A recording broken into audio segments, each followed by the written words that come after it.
In the high country of the broken pine, a person's name was all they truly owned. It wasn't written in ink, it was carved into the dirt with sweat and stubbornness. When Nora Vance stood in the center of the trading post, her voice didn't tremble. She didn't reach for a weapon. She reached for something far more dangerous in the Old West, her honor.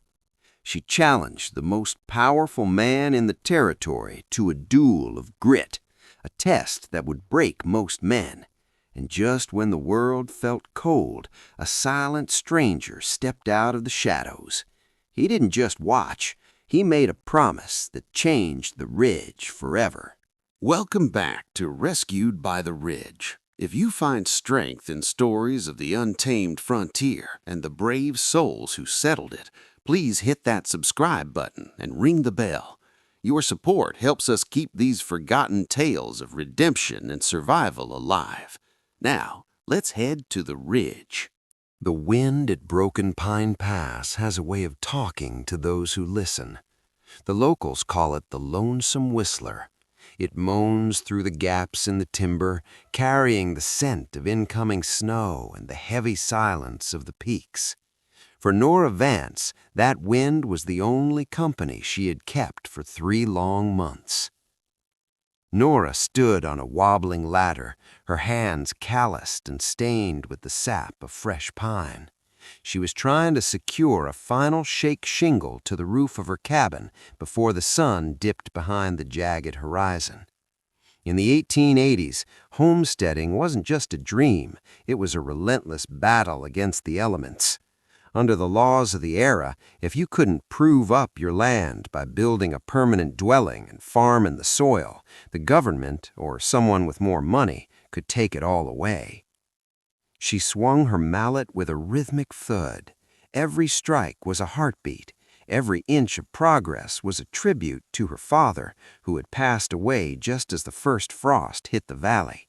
He had left her this patch of earth, a few head of cattle, and a reputation for honesty that was as solid as the granite cliffs above. But honesty didn't pay the taxes, and it didn't fix a leaking roof. Nora stopped for a moment, wiping the sweat from her brow despite the biting cold. From her vantage point, she could see the trail that wound down toward the township. It was a thin, dusty ribbon that connected her isolation to the rest of the world. She saw a cloud of dust rising in the distance. A lone rider was approaching, but they weren't riding with the easy gait of a neighbor. They were coming fast. In the Old West, a fast rider usually meant one of two things: urgent news or trouble. Nora climbed down from the ladder, her muscles aching. She smoothed her apron and stood tall, her back straight as a lodgepole pine. She didn't have much left, but she had her dignity. As the rider drew closer, the silhouette became familiar. It was the polished, expensive leather and the high-bred horse of a man who never had to swing a mallet in his life. It was Harlan Kincaid. And in his hand, he wasn't carrying a gift of neighborly grace. He was carrying a heavy, leather-bound ledger. The wind died down, leaving an eerie, heavy stillness over the homestead. Nora felt a chill that had nothing to do with the mountain air. The battle for her home was about to begin. Harlan Kincaid pulled his horse to a sharp halt, the fine dust of the trail coating Nora's boots. He didn't dismount. In the Old West, staying in the saddle during a conversation was a silent power play, a way to look down on a person, literally and figuratively. He adjusted his silk necktie, a stark contrast to the rough wool and grease-stained apron Nora wore. He looked at the half-finished barn, then at the woman standing before it, and he offered a smile that didn't reach his eyes. "It's a heavy burden for a woman alone, Nora," Kincaid began, his voice smooth like polished river stone. "A father's dreams are often too big for a daughter's shoulders."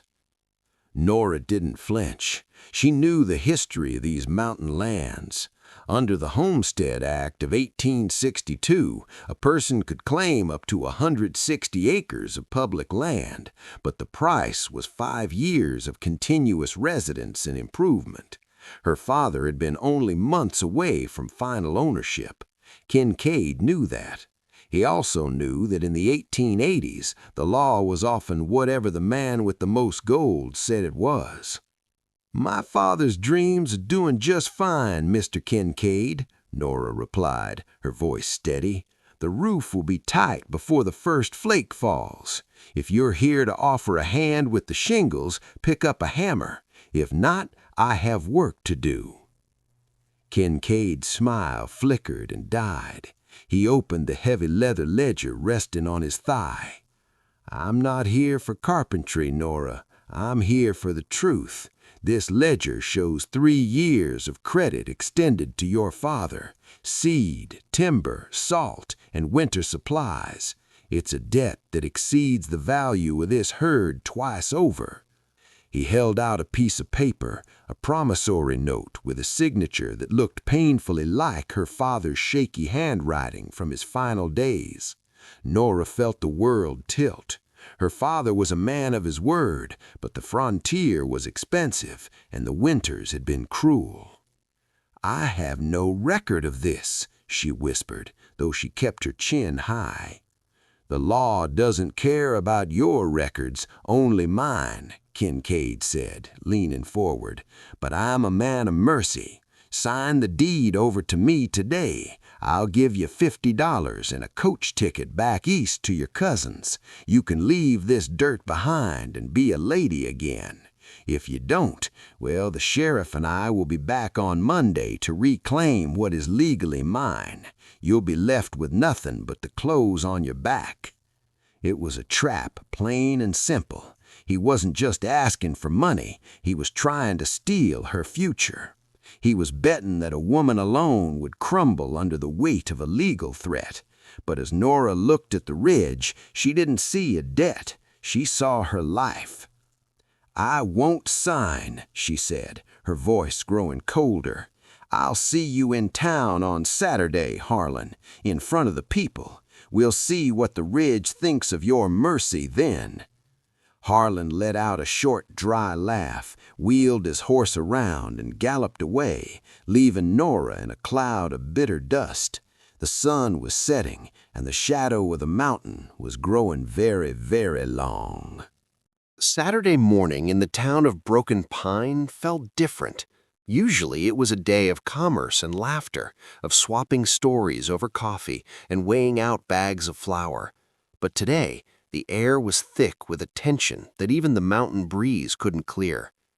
Nora Vance walked down the center of the main street, her boots clicking rhythmically on the wooden boardwalk. She didn't look left or right, but she felt the eyes. In the 1880s, a general store was more than a shop. It was the town's nervous system. It served as the post office, the newsroom, and the unofficial court of public opinion. As Nora stepped onto the porch of Kincaid's Emporium, the conversation inside died instantly. Harlan Kincaid was already there, leaning against his mahogany counter. He wasn't alone. Half the town had gathered, drawn by the rumor that the Vance girl was finally losing her grip. In a frontier society, reputation was a form of currency. If you were known as a debtor or a swindler, no one would trade with you, and no one would help you when the winter snows buried your cabin. "Ah, Miss Vance," Kincaid said, his voice booming so even the men on the street could hear. "I assume you've come to settle your father's accounts, or have you come to ask for more charity that you can't repay?" A few of the men chuckled nervously. Nora stood her ground, her hands folded neatly in front of her. "I've come to see the original ledger, Harlan. My father kept a meticulous diary of every cent spent and every hour worked. There is no mention of a debt of this size." Kincaid slammed a heavy ink-stained book onto the counter. "The ledger is the law here. Your father was a dreamer, Nora. He took more than he gave, and he left you with a legacy of lies. You're occupying land that belongs to the people who actually paid for the timber and the seed." He turned to the crowd, his face reddening with a practiced indignation. "This is the problem with the ridge lately. People come out here thinking the mountains owe them a living. They take credit, they take grace, and when it's time to pay, they hide behind a lady's skirts." The insult hit like a physical blow. Kincaid was systematically stripping away her father's memory and her own standing in the community. He was making her a pariah in the only home she had left. "My father was an honest man, and I am his daughter. If you say our name is worth nothing, then you are calling the very soil of this ridge a lie." Kincaid stepped closer, looming over the counter. "Your name is worth the paper it's written on, and right now that paper says you're a trespasser. Leave the keys, Nora. Go back east before the mountain swallows you whole." Nora looked around the room. She saw pity in some eyes, but she saw doubt in others. She realized that if she walked out now, she was admitting defeat. She needed a way to prove her worth that even a crooked ledger couldn't deny. Nora felt the walls of the Emporium closing in. The silence that followed Kincaid's insult was heavy, the kind of silence that precedes a storm. In the Old West, when a man's word was challenged, the response was often found at the end of a holster. But Nora knew that path led only to ruin. She needed a different kind of justice, one that the Ridge respected more than a ledger or a sheriff's badge. She needed the trial of the pass. She took a slow, deliberate breath, her eyes locking onto Kincaid's.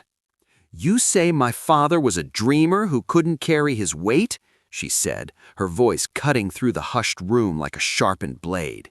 "And you say I'm a trespasser with no right to this soil? Well, Harlan, let's put those words to the mountain." The man at the back of the store leaned in. Kincaid narrowed his eyes. "What are you talking about, girl?" "A challenge," declared Nora. "The old way of the Ridge. Tomorrow is the final supply run to the Silver Summit mining camp before the high passes freeze over. It's a 6,000-foot climb on a trail that breaks the strongest axles. If I can drive a full freight wagon to the summit and deliver those supplies before the sun touches the western peaks, you will strike my father's debt from that book, in public, for all to see." A murmur rippled through the crowd. The zigzag trail to Silver Summit was legendary for its danger. It required more than just strength. It required a deep understanding of draft physics, the art of balancing a 2-ton load against the pull of gravity while managing a 4-horse team on a 6-inch ledge. "And if you fail," Kincaid sneered, a predatory glint in his eye, "then I sign the deed. I walk away and you never hear the name Vance again." Kincaid barked a laugh, looking at the townspeople for approval. "You, a slip of a thing driving a freight team up the zigzag? You'll be lucky to make the first switchback before your horses quit or your wagon rolls. But fine, I'll do better than that. I'll take a wagon up myself. We'll both ride. If you beat me to the summit, the land is yours. But when you fail, and you will, everyone here will see exactly why you don't belong on the Ridge." Nora didn't blink. "Sunrise at the trailhead, Harlan. Bring your ledger. You're gonna need it to cross out my name." She turned and walked out, her heart hammering against her ribs. She had gained a chance, but she had also invited a disaster. She knew how to drive a buckboard, but a heavy freight wagon on a mountain cliff was a different beast entirely. As she stepped onto the dusty street, the gravity of her choice began to settle. She was one woman against a mountain, and the odds were buried in Kincaid's favor. The dust of Nora's departure hadn't even settled before the Emporium erupted in hushed bets and skeptical whispers. Kincaid stood tall, smoothing his vest with the smug satisfaction of a man who had already won. He looked at the sheriff, who stood by the door, and gave a sharp nod. "Make sure the freight wagon is loaded heavy, Jim. We wouldn't want anyone saying I gave the lady an unfair advantage." But as the crowd began to disperse, a shadow moved from the corner of the porch. A man who had been leaning against a hitching post silent, still, and almost invisible, stepped into the light. He wore a duster coat stained by the red clay of the southern plains, and a hat pulled low over eyes that had seen more miles than most men in that room had seen years. This was Gideon Cross. He wasn't a local, and he wasn't a talker. He was a mustanger by trade, a man who understood the language of a horse better than the laws of men.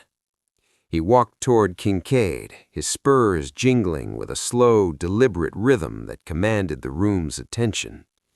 "You're a brave man, Kincaid," Gideon said, his voice a low, gravelly rasp, "challenging a woman to a climb you know her team can't make. It's a fine way to steal a mountain." Kincaid stiffened. "This is town business, stranger. Nora Vance made the choice. If she falls by her own hand." "She made a choice because you backed her into a canyon," Gideon countered. He stepped closer, his presence filling the space until Kincaid had to take a half step back. "But the ridge has a code. You don't test a person's honor by breaking their back. You test it fairly." Kincaid sneered, trying to regain his footing. "And what's it to you? You're just a drifter passing through." Gideon looked toward the door where Nora had vanished, then back at the merchant. "I've spent my life watching men like you use ledgers like branding irons. It leaves a bad taste." He leaned in, his voice dropping to a dangerous whisper. "I'll be at that trailhead at sunrise. I'm going to make sure the hitch is fair and the harnesses are true. And if you think of sending your hired hands to accidentally spook her horses on a narrow turn, well, you'll have to deal with me next." The room went cold. Gideon didn't have a hand on a weapon, but the sheer weight of his intent was enough to silence the room. He wasn't just defending Nora, he was defending the integrity of the frontier itself. "You challenged her," Gideon repeated, turning toward the door. "And since you accepted, it's a matter of public record now. I'll see you on the zigzag, Kincaid. Don't be late. The mountain doesn't wait for anyone." With that, the stranger stepped out into the afternoon sun, leaving Kincaid fuming in the shadows of his own store. The duel was no longer just about a debt. It was about to become a legend. The moon was a silver sliver over the ridge when Nora heard the crunch of gravel outside her barn. She stepped out, a lantern swinging in her hand, its golden light cutting through the mountain mist. Standing there, silhouetted against the dark pines, was the stranger from the store. Gideon Cross didn't offer a greeting. He simply pointed to her two draft horses, Bess and Barnaby. "They're good animals," Gideon said, his voice low so as not to spook them. "But they're used to the plow, Nora. The plow pulls against the earth. The mountain pulls against the soul." Nora held the lantern higher. "I don't have much choice, Mr. Cross. Kincaid has the best team money can buy. If I don't find a way to make these two move as one, I've already lost." Gideon walked over to the harness hanging on the wall. He didn't just look at it. He ran his fingers over every inch of the leather. This was the educational reality of the frontier. Your life hung on a strip of cowhide. He showed Nora how to check for dry rot near the buckles, a common cause of catastrophic failure on steep grades. "You don't win a climb with a whip," Gideon explained, adjusting the hames on the collar. "You win it with balance." He began to explain the mechanics of the fifth wheel and the deadlocked brake. On the zigzag trail, if the wagon started to roll backward, the weight would snap a horse's legs in seconds. He showed her how to rig a drag shoe, a heavy iron plate that sits under the rear wheel to create friction, acting as an emergency anchor. "Listen to their ears," whispered Gideon, placing Nora's hand on Barnaby's neck. "In the 1880s, we didn't have engines to tell us when the strain was too much. If their ears pin back, they're losing heart. If they flicker, they're searching for your voice. You have to be the steady thing in their world, Nora. If you panic, they'll feel it through the lines." They spent the night re-oiling the leather and checking the single trees, the wooden bars that balanced the pull between the horses. Gideon taught her the low-gear lean, a method of driving where you keep the center of gravity forward to prevent the wagon from tipping on outward-sloping curves. As the first hint of gray light touched the peaks, the wagon was ready. It was loaded with barrels of salt and crates of iron, heavy, unforgiving freight. Nora looked at Gideon, her face pale but determined. "Why are you helping me?" she asked. Gideon tightened the final cinch. "Because Kincaid thinks everything has a price tag. I'm here to remind him that some things, like the spirit of a pioneer, can't be bought." The sun began to bleed over the horizon. It was time to face the mountain. The trailhead at the base of the zigzag was a theater of iron and dust. A crowd had gathered, a mix of curious townspeople and rugged miners who had come down to see if the Vance challenge was a brave stand or a fool's errand. Kincaid was already there, his wagon pulled by 4 massive Clydesdales, their coats groomed to a high shine. He looked at Nora's modest 2-horse team and chuckled, the sound lost in the morning mist. "Ready to lose your land, Nora?" he called out, his voice echoing off the canyon walls. Nora didn't answer. She climbed onto the high bench of her wagon, the wooden seat groaning under her weight. Gideon stood by the lead horse, checking the bit one last time. He gave her a sharp nod, a silent signal that the gear was as ready as it would ever be. The sheriff stepped forward, dropped a white kerchief, and the trial began. In the 1880s, mountain freighting was a brutal science. The first mile of the zigzag was a grueling test of traction management. If you pushed the horses too hard at the start, their lungs would burn out before they hit the thin air of the upper peaks. Kincaid, eager to show his power, cracked his whip, a sound like a pistol shot, and his team lunged forward. His heavy wagon jolted, the wheels spinning in the loose shale. Nora did the opposite. She leaned forward, her voice a low, steady hum. "Easy, Bess. Steady, Barnaby." She let the horses find their footing, allowing the neck yoke to distribute the weight evenly across their shoulders. She wasn't looking for speed. She was looking for momentum. As the trail narrowed, the educational reality of the ridge became clear. The zigzag wasn't a road. It was a series of hairpin turns carved into the side of a cliff.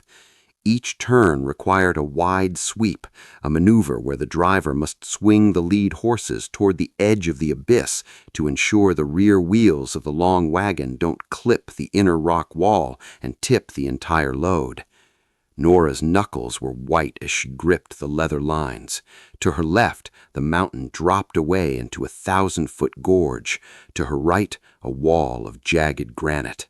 She could see Kincaid's wagon ahead of her, his horses already lathered in white foam from the stress. He was forcing them, treating the climb like a sprint. Suddenly, the wind shifted. A thick gray curtain of mountain fog rolled down from the summit, swallowing the trail in seconds. Visibility dropped to the ears of her horses. The lonesome whistler began to scream through the pines, and the path ahead vanished into a wall of white. Nora couldn't see the ledge. She couldn't see Kincaid. She could only feel the vibration of the wagon through her boots and the frantic heartbeat of the ridge itself. The fog was so thick it felt like a physical weight against Nora's chest. In the high country, this cloud burial is the most dangerous moment for a freighter. Without visual landmarks, a driver can lose their sense of the inward lean, the slight tilt toward the mountain wall that keeps the center of gravity safe. Nora closed her eyes for a second, forcing herself to listen. She didn't listen for the wind, she listened for the hooves. Suddenly, a sickening crack echoed through the mist ahead. It wasn't a whip, it was the sound of seasoned oak splintering under too much pressure. Then came the frantic, high-pitched whinny of an exhausted horse. Nora eased her team to a halt, setting the deadlocked brake with a heavy stump. She climbed down, tethering her team to a sturdy scrub pine, and moved forward into the white gloom. A few yards up the trail, the fog parted just enough to reveal a disaster. Kincaid had tried to force his team through a blind switchback without checking the outer edge. His front right wheel had bitten into a soft patch of shale and collapsed. His massive wagon was tilted dangerously toward the precipice, held back only by the harness of his terrified horses. Kincaid was on the ground, his expensive coat covered in mud, frantically trying to unhitch the lead horses. But he was doing it wrong. In his panic, he was loosening the breeching straps first. On a slope, if you release the breeching before the load is secured, the wagon will roll back and drag the horses into the abyss. "Stop!" Nora shouted, her voice echoing off the stone. "If you cut that line, they'll all go over." Kincaid looked up, his face pale with a terror that no ledger could hide. "It's stuck, Nora. The whole thing is sliding." Nora didn't hesitate. She didn't think about the debt or the deed. She saw animals in pain and a man who had lost his way. She ran back to her wagon and grabbed the recovery chain Gideon had helped her pack. This was a lesson in frontier physics. By creating a dead man's anchor, she could use her own wagon as a counterweight. She backed Bess and Barnaby up with agonizing precision until she could hook the chain to Kincaid's rear axle. "Hee-ah!" she commanded. Her plow horses, steady and low to the ground, dug their hooves into the granite. The chain went taut, humming like a guitar string. For a breathless moment, the mountain seemed to pull back. Then, with a groan of iron, Kincaid's wagon stabilized. She had saved his life and his team, but in doing so, she had used up the precious minutes of the sun's journey. The western peaks were already glowing a deep blood orange. The deadline was closing in. The sun was no longer a golden orb. It had become a sliver of fire, bleeding into the purple shadows of the horizon. In the high altitudes of the ridge, the transition from day to night doesn't happen in minutes, it happens in heartbeats. The temperature plummeted, turning the damp fog into a slick sheen of frost on the rocks. Kincaid stood trembling by his broken wagon, staring at Nora. He looked at the chain connecting her success to his failure. "Why?" he rasped, his voice cracking. "You could have left me. You would have won by default." Nora didn't look back as she unhooked the recovery chain. "Winning by default isn't winning, Harlan. It's just surviving. My father didn't teach me how to settle accounts. He taught me how to live on the ridge." She climbed back onto her bench. Her horses, Bess and Barnaby, were heaving, their breath coming in thick plumes of steam. They were exhausted, but they weren't broken. This was the result of conditioning and pace, an educational truth every pioneer learned. While Kincaid had spent his horse's energy in a burst of ego, Nora had conserved hers for the dead man's ledge, the final, steepest quarter mile of the climb. The path here was barely wider than the wagon itself. The outer wheel was inches from a drop that ended in the tops of the pine trees far below. Nora gripped the lines, her fingers numb from the cold. She remembered what Gideon had said, "Be the steady thing in their world." She began to sing. It wasn't a loud song, just a low, rhythmic melody her father used to hum in the barn. It gave the horses a beat to step to. In the 1880s, teamster rhythms were used to keep a team's gait synchronized. If one horse stepped faster than the other on a turn, the wagon would jackknife. Step, lean, pull. The wagon groaned, the wood screaming under the tension. The summit was in sight, a small cluster of lantern-lit tents where the miners stood, watching the trail in stunned silence. They had seen the fog, heard the crack of the wagon, and assumed the race was over. Nora felt the front wheels level out. The grade softened. With one final collective heave, Bess and Barnaby pulled the freight onto the flat plateau of the silver summit. The miners erupted into a roar that echoed across the valley. Nora pulled the brake one last time, her arms shaking so hard she could barely latch the lever. She had made it. As she looked back down the trail, she saw a lone figure on horseback navigating the switchbacks below. It was Gideon. He wasn't rushing. He was coming to witness the end of the story. But as the sun finally disappeared, Nora realized the duel wasn't quite over. She had the victory, but she still needed the merchant to pay his debt. The mining camp at Silver Summit was usually a place of rough talk and iron grit, but as Nora climbed down from the wagon, a respectful hush fell over the men. Her hands were raw, and her face was etched with the fatigue of a journey that would have broken a lesser spirit. A few moments later, Kincaid's broken wagon was hauled into camp by a secondary team.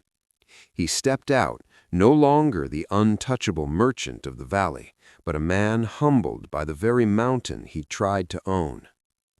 Gideon Cross rode into the light of the camp's communal fire, his eyes meeting Nora's.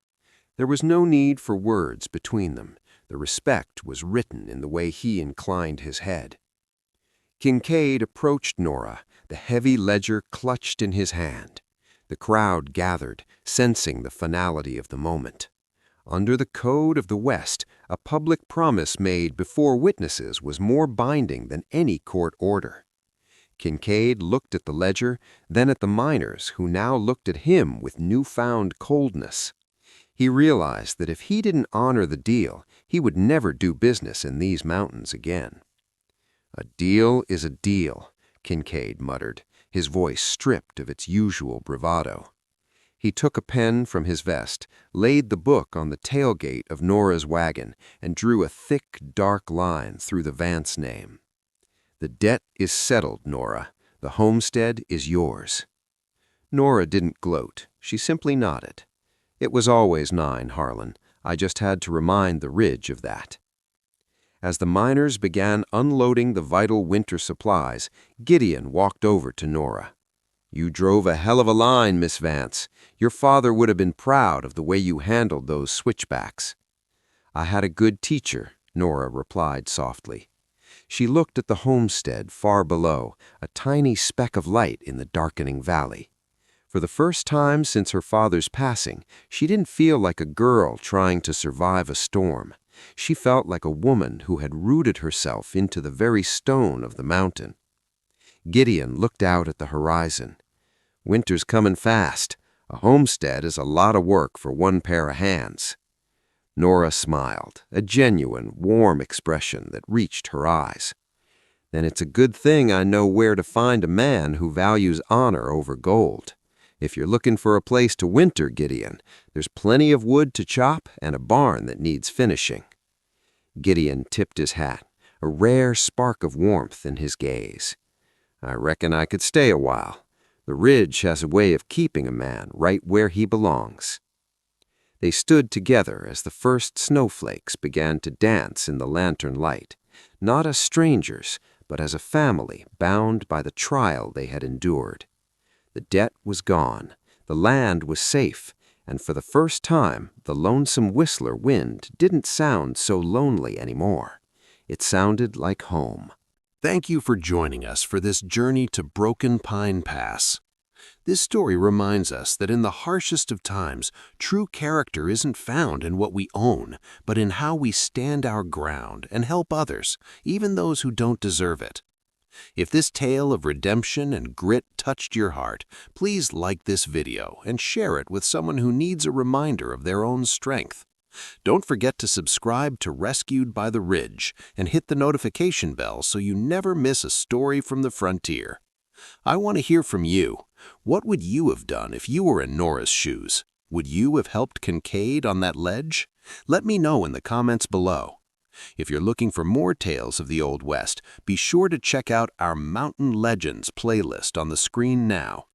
Until next time, may your path be steady and your heart be brave. Be well.